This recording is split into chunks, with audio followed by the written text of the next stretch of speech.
I love you. তুই বাজিতে দিচ্ছস? মাত্র 2 মাসের ব্যবধানে ফকিন্নি মেয়েটারে প্রেমের ফাঁদে ফেলাইছস। আর তোরেও বলি, তুই কি পাগল? তোর এই চেহারা নিয়ে তুই রাজের সাথে আসছস প্রেম করতে? আয়নায় তুই নিজের চেহারাটা দেখছস? আর আয়নাও তো তোরে দেখলে লজ্জা পাবে। একদম কাঁদবি না, একদম কাঁদবি না। যেই না চেহারা। আজকে আমাদের মাঝে আমাদের এক হারিয়ে যাওয়া বন্ধু ফিরে এসেছে। গত 8 বছর ধরেও আমরা যাকে খুঁজে পাইনি সে আর কেউ নয়, আমাদের বন্ধু আকলিমা। প্রথমে সবাইকে আমি সরি বলে নিচ্ছি।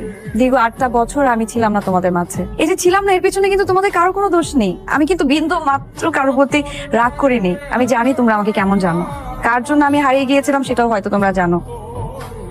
দীর্ঘ 8টা বছর আমি নিজেকে অনেক পরিবর্তন করেছি। এখন তো দেখতেই পাচ্ছ, নিজেকে এতটাই পরিবর্তন করেছি যে আমার নামটা পর্যন্ত আমি চেঞ্জ করে ফেলেছি। আকলিমা থেকে এখন আমি মেঘা। সবাই আমাকে মেঘা নামে চেনে। এখন আর কেউ না আমাকে দেখে বলে না যে এই তুই পিচ্ছি, তুই কুচ্ছি, তুই সর, তুই আমাদের সাথে থাকিস না। আমাকে কেউ আর এই কথাটা বলে না, জানো।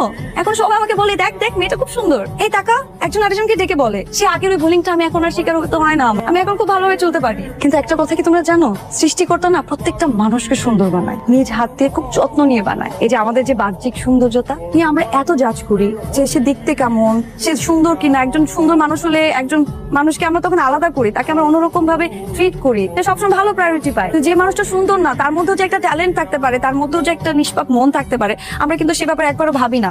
আমি কিন্তু টপার ছিলাম, ব্রিলিয়েন্ট স্টুডেন্ট ছিলাম, কিন্তু দেখো তোমরা কিন্তু আমাকে পাত্তা দাওনি। এখন কেন দেখছো যে আমি অনেক সুন্দর হয়ে গেছি? সেটা কয়দিনের? আমরা কয়দিন এরকম সুন্দর থাকতে পারবো? আমাদের জীবনটা যৌবনটা কয়দিন ধরে রাখতে পারবো বলো? 10 বছর, 20 বছর, 30 বছর, তারপর তো আমাদের বৃদ্ধ হতে হবে, আমাদের মৃত্যুবরণ করতে হবে। তখন আমাদের এত সুন্দর স্কিনটা না ওই মাটির সাথে মিশে যাবে। বেঁচে থাকবে কি জানো? আমাদের ওই চরিত্র, আমাদের মন, আমাদের ব্যবহার। সবাই পার্টিটা এনজয় করো। Thank you. দোস্ত, তুই মনে এত কষ্ট নিয়ে চলে গেছিস, আর একটা দিন যদি তুই থাকতে তাহলে তুই কখনোই চলে যেতি না। কেন? রাজ তোকে সত্যি সত্যি অনেক ভালোবাসতো। মানে তুই যাবার পরে এই আকলিমা কই? আকলিমা আজকে আসেনি। তুমি ওকে কালকে যে পরিমাণে অপমান করছো।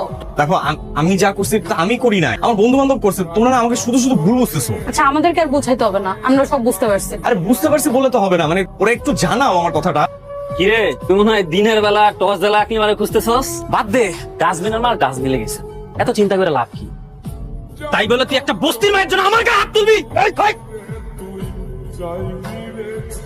ভাই এটা আকলিমাদের বাসা না?